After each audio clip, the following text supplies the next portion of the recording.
Hello students, इस video में हम CBSE class 9th social science के चैप्टर स्टोन एज के कंप्लीट क्वेश्चंस को डिस्कस करेंगे। तो चलिए स्टार्ट करते हैं। सबसे पहले वेरी शॉर्ट क्वेश्चंस हैं। फर्स्ट क्वेश्चन क्या है? Name the periods in which the stone as is divided. Stone age was divided into 3 periods. Number 1 Palaeolithic, number 2 Mesolithic and number 3 Neolithic. Second question है, when did the Mesolithic period begin and end in India? The Mesolithic period lasted from 10,000 BCE to 8,000 BCE. BCE stands for before Common Era. What was the most important discovery of early man? सही answer होगा fire. The most important discovery of early man was fire. Fourth question क्या है? Why is Bhimbetka famous? Bhimbetka rock shelters is famous for its rock shelters and cave paintings. Fifth question क्या है? What was the most important development of the neolithic age? तो जो most important development थी वो थी agriculture. Sixth question क्या है? Name 2 important archaeological sites of Neolithic India. तो नंबर 1 है मेहरगढ़ और दूसरी है बुरज़ाहोम। सेवन क्वेश्चन है, which were the first cereals to be grown by early man. यानी कौन कौन से पहले वो अनाज थे जो अर्ली मैन ने उगाए? तो that were wheat and barley. ठीक है, wheat and barley. Eight question है, which were the first animals to be domesticated by early man. सही आंसर होगा dog, sheep, goat and cattle. Short question देखें अब। फर्स्ट क्वेश्चन क्या है? How did the stone age people get food. Stone age के जो लोग थे वो कैसे फूड लेते थे, मतलब कहाँ कहाँ से लेते थे और कैसे उनको फूड मिलती थी। Stone age people got food by hunting animals, fishing and gathering food from nature. जानवरों को मारते थे, फिशिंग करते थे और नेचर से फूड को कलेक्ट करते थे। They hunted wild animals for meat and caught fish from rivers and lakes. जानवरों को मीट के लिए मारते थे और रिवर्स और लेक्स वगैरह से फिश को पकड़ते थे। जंगलों से फ्रूट्स कलेक्ट करते थे, berries, nuts, roots etcetera. Second question है, how did the early man discover fire. देखिए, सबसे पहले अर्ली मैन ने लाइटनिंग और वॉल्केनिक इरप्शन से ये आइडिया लिया होगा। सबसे पहले उन्होंने आसमान से कड़कती हुई चमकती हुई बिजली को देखा होगा। ठीक है, या वॉल्केनिक जो इरप्ट होते थे वहाँ से उनको ये आइडिया मिला होगा। बाद में उन्होंने पत्थरों को आपस में रब करके इस आइडिया को इन्वेंट किया। He later discovered that fire could be made by rubbing 2 stones together. Fire was also produced by rubbing dry pieces of wood. ठीक है, सूखी लकड़ी के पीसीस को भी रब करने से उन्होंने ये फायर इन्वेंट की होगी। फायर से वो खाने को अच्छी तरह से पकाते थे। ठीक है, ये उनको खाने को पकाने में हेल्प करती थी।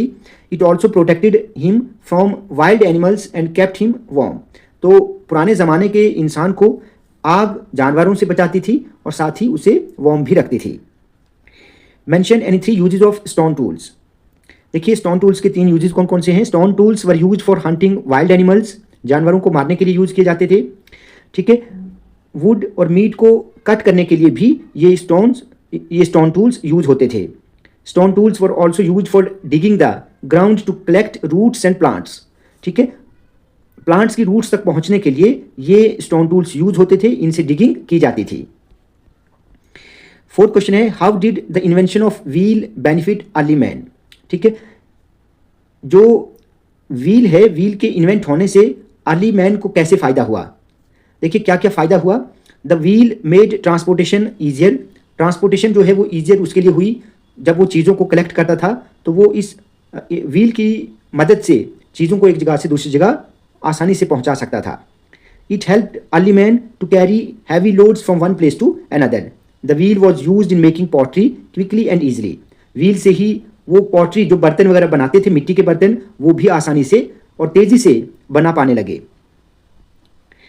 फिफ्थ क्वेश्चन क्या है? Where have the neolithic tools been found in India. तो नियोलिथिक टूल्स जो है इंडिया में कहाँ कहाँ ये पाए जाते थे? Neolithic tools have been found in Gufkral and Burzahom in Kashmir. They have also been found in Koldiva and Mahagara in Uttar Pradesh. Some tools were discovered in Halur in Karnataka, and Neolithic tools were also found in Payampali in Tamil Nadu. Why did the early man live in a group? जो पुराने ज़माने का इंसान था वो group में क्यों रहता था? Early man lived in groups for protection from wild animals. जानवरों से, जंगली जानवरों से बचने के लिए वो ग्रुप में रहता था. ग्रुप में रहने से वो आसानी के साथ हंटिंग कर सकते थे, ठीक है, और इसलिए भी वो ग्रुप में रहते थे because they could help each other in collecting food. Food को कलेक्ट करने में वो एक दूसरे की हेल्प करते थे. अब लॉन्ग क्वेश्चन क्या है कि bring out the main features of neolithic age. Neolithic age के मेन फीचर्स कौन कौन से हैं? नंबर 1 क्या है? द न्यूलिथिक एज सा the beginning of agriculture. Neolithic age में एग्रीकल्चर शुरू हुई, एग्रीकल्चर की शुरुआत हुई.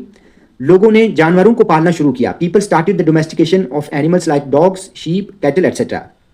और साथ ही उन्होंने परमानेंट घर बनाने शुरू कर दिए, परमानेंट सेटलमेंट भी शुरू हुई और गांव बसने शुरू हो गए, मतलब विलेजेस बनने शुरू हो गए. इस एज में उन्होंने पॉलिश्ड स्टोन टूल्स का यूज़ किया. ये टूल्स बहुत शार्प एजिस के होते थे, कटिंग के लिए यूज़ किए जाते थे.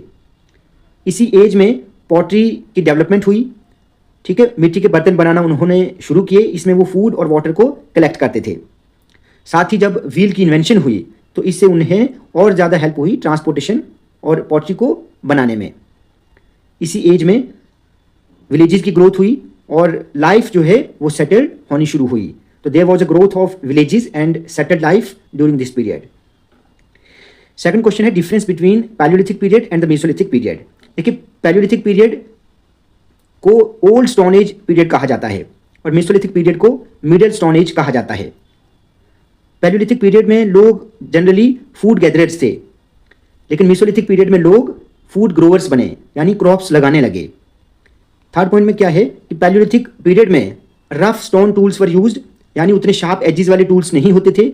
लेकिन मेसोलिथिक पीरियड में माइक्रोलिथ्स का यूज होने लगा, छोटे छोटे टूल्स बट शार्प एजेस वाले टूल्स यूज होने लगे. In palaeolithic period there was no domestication of animals. Palaeolithic period में लोगों ने, उस जमाने के लोगों ने जानवरों को पालना नहीं शुरू किया था, ठीक है, लेकिन मेसोलिथिक पीरियड में जानवरों को डोमेस्टिकेट करने लगे थे, ठीक है, पालने लगे थे. People lived a nomadic life in the Palaeolithic period. Palaeolithic period में लोग नोमैड्स थे, मतलब वो एक जगह से दूसरी जगह मूव करते थे. लेकिन मेसोलिथिक पीरियड में लोग सेमी सेटल्ड हो गए थे, यानी उन्होंने सेटलमेंट शुरू कर दी थी. अब वो एक जगह पर रहना उन्होंने शुरू कर दिया था. थर्ड क्वेश्चन क्या है? Describe the major mesolithic sites. तो देखिए, मेसोलिथिक साइट्स कौन कौन सी हैं यहाँ पर देखिए. नंबर 1 कौन सी है? Bhimbetka rock shelters. It is famous for its rock shelters and cave paintings. Number 2 है Bagor. Bagor is the largest mesolithic site in India where animal bones and microliths were found. इसमें इस साइट में जानवरों की हड्डियां और माइक्रोलिथ्स जो हैं वो पाए जाते हैं. तिलवारा, ये माइक्रोलिथ्स के लिए इंपॉर्टेंट है, पॉटरी के लिए इंपॉर्टेंट है और ह्यूमन सेटलमेंट का भी हमें यहाँ पर पता मिलता है. लंगनच की अगर हम बात करें तो ह्यूमन स्केलेटन्स और एनिमल्स बोन्स यहाँ पर हमें देखने को मिलती हैं, यहाँ पर डिस्कवर हुई हैं. Then fifth one is Adamgarh and Pachmarhi. Adamgarh and Pachmarhi are also important mesolithic sites with rock paintings and stone tools. Fourth question क्या है? Mesolithic period and the neolithic period में डिफरेंस बताना है. देखिए, मेसोलिथिक पीरियड ये मिडिल स्टोन एज का time था और न्यूलिथिक पीरियड जो है ये न्यू स्टोन एज का टाइम था.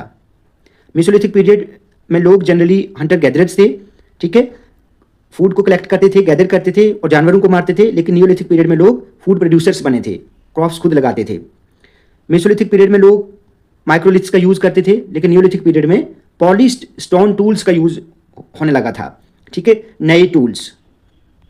मेसोलिथिक पीरियड में लोगों ने जानवरों को डोमेस्टिकेट करना शुरू कर दिया था और न्यूलिथिक पीरियड में एग्रीकल्चर फुल्ली डेवलप्ड हो चुका था.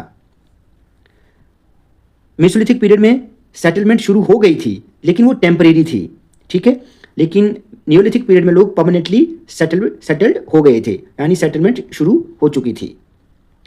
फिफ्थ क्वेश्चन क्या है? Bring out the main features of Neolithic revolution. ये आंसर बिल्कुल जो आपके लॉन्ग क्वेश्चन से, लॉन्ग क्वेश्चन में फर्स्ट क्वेश्चन की तरह ही है, ठीक है, वही आंसर आपने इसमें भी लिखना है. आखिरी क्वेश्चन क्या है? How did the invention of wheel quicken the march of human civilization. यानी व्हील के इन्वेंट होने से ह्यूमन सिविलाइजेशन की मज़ीद तरक्की और ज़्यादा तरक्की कैसे हुई। तो देखिए, the invention of wheel made transportation easier and faster. Wheel की इन्वेंशन से ट्रांसपोर्टेशन ईजियर हुई, डेवलपमेंट ज़्यादा होने लगी। ठीक है, लोग एक जगह से दूसरी जगह चीज़ों को ले जा सकते थे और ट्रेड एंड ट्रैवल को भी इम्प्रूव किया इस व्हील ने। ठीक है, अगर लोग एक जगह से दूसरी जगह अगर वो जाते थे तो व्हील की हेल्प से वो आसानी के साथ जा पाते थे। And this wheel was also use in pottery making. Pottery making के लिए भी ये यूज़ इस्तेमाल किया जाता था और तेज़ी के साथ वो पॉटरी मिट्टी के बर्तन वगैरह बना सकते थे जिसमें वो फूड और वाटर को स्टोर कर सकते थे। इसी व्हील की वजह से एग्रीकल्चर भी डेवलप्ड हुआ और फार्मिंग एक्टिविटीज़ भी बढ़ने लगी। Thus, the invention of wheel made human life more comfortable and advanced civilization rapidly. अब अगला question assertion and reason based पर है। फर्स्ट क्वेश्चन इसमें क्या है, early man used stone tools. ये असर्शन है, ये स्टेटमेंट बिल्कुल सही है, ठीक है, ट्रू है। रीजन क्या है, it is therefore called the stone as. देखिए, जो अर्ली मैन था वो स्टोन टूल्स का यूज करता था, इसीलिए उसको स्टोन एज कहा जाता है। तो दोनों स्टेटमेंट्स बिल्कुल ट्रू हैं और रीजन ए को एक्सप्लेन भी कर रहा है। ठीक है, क्योंकि अर्ली मैन स्टोन टूल्स का यूज करता था, इसीलिए उस एज को स्टोन एज कहा जाता है। तो both statements are correct and R is the correct explanation of A. Second question क्या है, neolithic period is referred to as neolithic revolution. बिल्कुल स्टेटमेंट ठीक है कि नियोलिथिक पीरियड को नियोलिथिक रेवोल्यूशन कहा जाता है। और क्यों कहा जाता है, because the development of farming and domestication of animals. Neolithic period में फार्मिंग की डेवलपमेंट हुई और एनिमल्स को भी डोमेस्टिकेट किया जाने लगा, तो ये एक रेवोल्यूशन थी। ठीक है, तो R is also explaining A, तो इसका आंसर भी both A and R true and R is the correct explanation of A. Third question क्या है, the people of mesolithic period were hunter gatherers. बिल्कुल ठीक है, ये स्टेटमेंट बिल्कुल ठीक है। लेटर क्या हुआ था कि मेसोलिथिक पीरियड के एंडिंग टाइम में they started cultivating grains and domesticated animals. ये स्टेटमेंट भी ट्रू है, but R is not the correct explanation of A. ठीक है, कि क्यों वो हंटर गैदरर्स थे, तो दैट इज वाई आंसर क्या होगा, both A and R true but R is not the correct explanation of A. Students, ये इस वीडियो में हमने कंप्लीट क्वेश्चंस को अच्छे से समझा। ठीक है, अगर आप इन्हीं क्वेश्चंस को एग्जाम में अच्छे से तैयार करते हैं तो आप यकीन माने आपको पूरे के पूरे मार्क्स जरूर मिलेंगे। स्टूडेंट्स, ये वीडियो आपको अच्छी लगी हो तो आप प्लीज़ इस वीडियो को ज़्यादा से ज़्यादा लाइक और शेयर करें और चैनल को सब्सक्राइब करना ना भूलें।